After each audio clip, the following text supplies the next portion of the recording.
It is the last time that we see the Slayers team in a televised match here in Korea. It's their last stand here at the GSTL. Even if they win today, they will forfeit the next match against LGIM.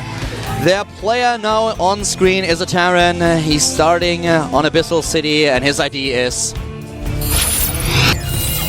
Slayers Miso! So, I guess named himself after the soup. Very tasty, delicious soup. You should definitely try it. If you haven't yet. And one thing that we can throw in already, he's not going for an 11-11, which would have been an explanation for why he chose Abyssal City. He's playing against the Zerg. He's playing against the Zerg on screen now, starting for MVP. MVP was in a very dire situation when Yu-Gi-Oh! Got angry, but so far this guy made all the right decisions. He is... MVP! Sniper! Cool and collected, he has brought their team back to a tie score. No real mistakes so far. I feel like what we've seen out of him is basically just crisp, solid play. He's been extremely ahead in all 3 games that he played. They just didn't even look close. Yeah, he's a great player. And the ZVZ was probably the closest game that he played so far. Yeah. I feel whichever team picks up Yu-Gi-Oh! He could also be called like the Hulk from now on. He's not only angry, but man, if this guy gets out of control, he just crushes nerds. Yeah. They just have to find a way to control him, to control his anger, to channel it. Alright, Professor X.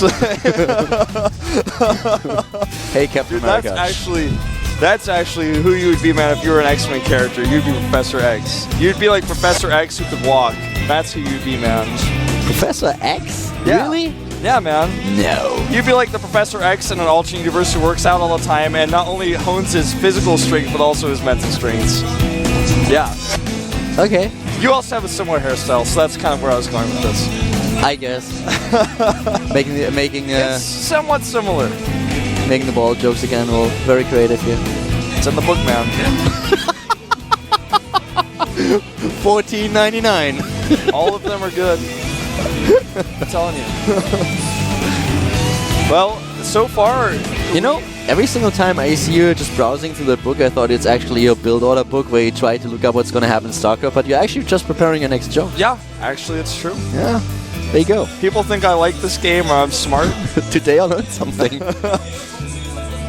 Well, no gas yet, which indicates we are going to see a fast third command center. I don't know how much I like that on this map, because like you said earlier, the third base is kind of far, it's easy to run by, it's hard to wall that. Yeah, but I don't really think that he wants to take the third. I'm probably just relying on the third mule, using the energy for scans and of course the production for the SCV. I can't really see him placing down the third immediately. He's definitely not going to fly it over there very soon. This map, I feel like if I had to compare it to a map, I feel in a lot of ways it's similar to Metropolis, the map that was removed recently. It's a tough map for Terrans, a really good map for Zergs. The scariest part about this map is that shark. You gotta watch out for it. It's massive. Wasn't there an article just recently that in Australia some dude just started to wrestle a shark and killed it? No, or maybe I didn't hear about that. I'm not saying no, that it wasn't out there. I think I read about that. Australians are crazy, by the way. Yeah, you either read about that or that was a weird dream you had, man. I'm not sure. Like when you said, I think I read about that, I'm like, what do you do in your free time? Sure. I wrestle sharks and crocodiles. Next time you should look into wrestling pandas. I heard that even though they're very overweight, they are good at the sumo. Forget it, I watched Kung Fu Panda. I'm not getting near one of them. Okay. We're going to have a block at the third base by this SCV, in fact, and when he sees the drone, he may bunker this. What's he going to do? He's on patrol here. He's just going to walk. That's all. Yeah. Smarter choice, doesn't want to lose the resources there. And he actually sneaks by, Yu-Gi-Oh! Style, and... He sees the expansion, but he doesn't get into the main base. Yeah, Speed is also nearly done. He doesn't see gas, and exactly, he didn't see this early speed yet. He's about to, this Marine's about to have a bad adjustment to reality. And the Marine, there we go. This Marine is like, oh, excuse me. The Zergling's like, get out of the way, get out of the way! Yeah, this Scampy didn't really. He was just minding his own business, and suddenly a bunch of Lings run by. Is so rude. Man, it's like when you're driving the BMW and you're on the German Autobahn on the left lane, and there's just this old Volkswagen right in front of you, and you're like blinking and indicating the entire time, like, get out of my way! I have the speed upgrade! I want to get past! But I've never had the opportunity to drive an Autobahn, but maybe one day. You missed out. Look at this eBay placement. It's at the wall, which is a little bit, considering how late the eBays go, it's not that concerning, but it's kind of cool because Engineering Bay is a great structure to use as a wall. It's the way, the size of it, the footprint it leaves, and how quickly it builds is it's a great choice here to use as part of the wall. But the upgrades are pretty even for these two players. They're not too bad. I mean, this time we have still a slight advantage for the Zerg, but it's not this huge that it's necessarily going to be a game-changing thing. We have also a little bit of faster starboard right now, so as we saw in the games earlier today when Noblesse was playing. And right now, at this point in time, where also the Baneliness going up, just Sniper with all the precautions. He played great matches so far. And at this point, Slayer has to be worried. Of course, they have Genius still sitting on the bench, and I feel he has to be the last player. Yeah, I think so too. You know, it looks like, well, he does start one more Hellion, but not two more. That's going to put him up to a total of 7. He cancels it. So 6 is the magic number right now. He wants to make just 6 Hellions. He's going to be using those to try to control the map. This map is so big. If you just look at the mini-map right now at first glance, you can just see how it looks like a drop of a Hellion in an ocean on this massive map. I mean, it's so big that it's hard to actually use the Hellions well. By the time you get to your opponent's base, you're probably going to be spotted by something. Sniper is going straight for the Mutalisk, which is a great choice on this map. You can play Infestus here, you can play Mutalisk. In the end, it comes down to personal preference. But if you go Mutalisk, you can always try to use these high ground, low ground positions to your advantage. And of course, also, especially the main base is a little bit exposed. We didn't see any missile turrets from Miso so far. He's just getting a Viking now to just hunt overlords. Take the overlords down, make sure that there's not a lot of scouting going on. But without him dropping scans in the Zerg's player main base, he might be completely blindsided by this. And this could be quite scary if you look at how much gas there's already available for Sniper. How many reactors is he going to make on these 8 barracks right now? Obviously one of them is a tech lab and he's got 2 reactors set up already. And right now he's making 2 more. But he doesn't transform all of his barracks just yet. And that means that he's going to have a little bit more Marine production time. He's also not using all of them. Okay, now he's starts making 8 Marines at a time. If he makes all of these into reactors, he's going to be doing this style where you rally Marines and start to put that pressure on with your first siege tanks. He has the ability to make 15 Marines at a time with the production he's just started. And I like how he did it. As soon as he moved his command center down, that's when he added the barracks, playing this very safe but also very aggressive at the same time. And now he sees the Mutalisk. He has enough here if he fights. He shows them, but he can't fight against the Marines. Yeah. No. He can kill them, but not with a cost-efficient trade. Exactly. The Marines would have loved to fight those Mutals there. But now he's got the Baneling support. He wants to get out, but he actually has no escape. It's a great trade for Sniper. He will get the medevac as well. Yeah, that's a different story now. When you have the ground support for your Mutalisk, you can definitely engage an army like this. And now the third base is the weak point of Miso's just base ensemble thingy. He's got a bunker with a 3 depot wall set up. But it's still going to be relatively easy to break through. That Viking didn't stand a chance. I mean, right now, Siege Mode isn't even done, so Siege Mode is pretty late, and this Baneling, Zergling, and Mutalisk attack could do so much damage, it's actually crazy. Without Siege Mode, it is so difficult to defend against a Baneling aggression this big. He wants to figure out which angle the Mutas are coming from. He sees it with the Marine he runs by with that. He was on hold position, didn't have a chance to run away.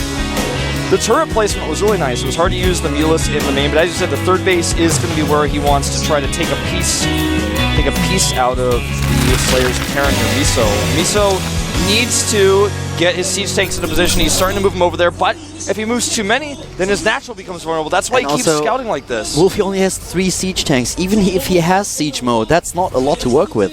Especially if you have to protect your third and the natural. This is the one player is going to get a big advantage after this, no matter what happens. He needs to siege. He scans a great scan, but it's too late.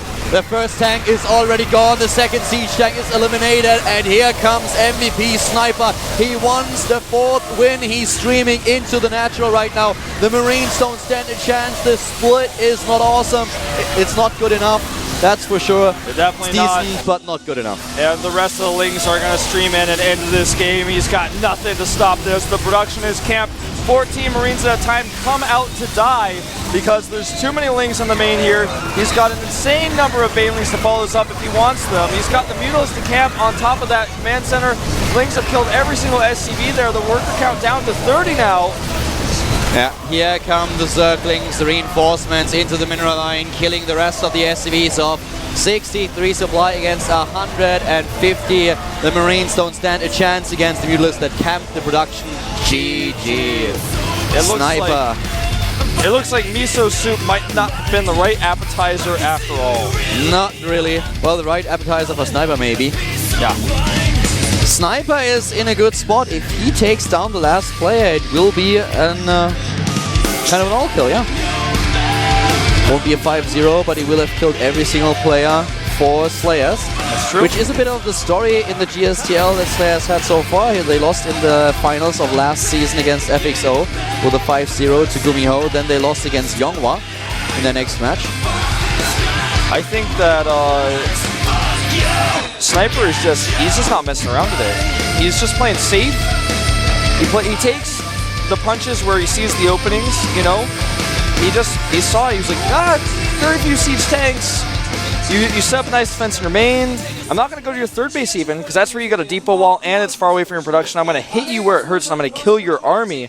And then nothing else matters. Everything after that is just kind of stuff on the edges of the base. I think, by the way, you're getting a wish now. I'm getting a what? Your wish. Oh, yeah. I think it's genius time. Yeah, I think so too. Can't be Brown. Has to be genius. You know, right now, Slayers ask themselves, what can Brown do for me? But Genius is who they really want. Genius is actually the player who's been around so long. He's got so much. He's just a well-rounded player. He's unpredictable. He's hard to face. He's only got 2 players to beat, then he wins. And I think what everybody wants to see out there is Genius versus Dongregu. Yeah. And if he plays, then we might see that. There's even Yu-Gi-Oh! On the bench. And it's got to be real this time. Yeah, I think it's real. It is Genius. He is the last man standing, and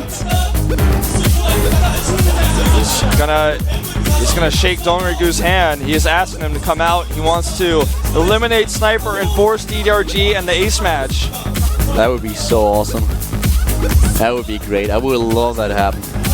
But first, he has to go through Sniper. That's the first thing that he has to do. Will he be able to pull it off? It's not gonna be easy. We'll find out. Now, Genius, like I said, he's so unpredictable. His timing attacks are intense. His late game is scary. And he did it again. You gotta be kidding me. It's actually Brown who's playing him. Okay, that is just trolling on another level. I'm disappointed in Genius. I really want to see him play. But it's going to be Brown, in fact, who is the final Slayers player. Average win rate of 1.0 here. And before he plays, we are going to, in fact, have a 5-minute break. So tell everybody to tune in. This is almost over. This is the last player that we'll ever see for GSTL for Slayers. They're a team. Genius with a double troll. We are having a match between Brown and Sniper. We expected Brown to come out earlier and then Genius to be the last player. This is not the case. Brown versus Sniper might be the last match for, well, not only for this team match today, but also for Slayers in general. We're going to find out in 5 minutes. See you in a few. See you soon.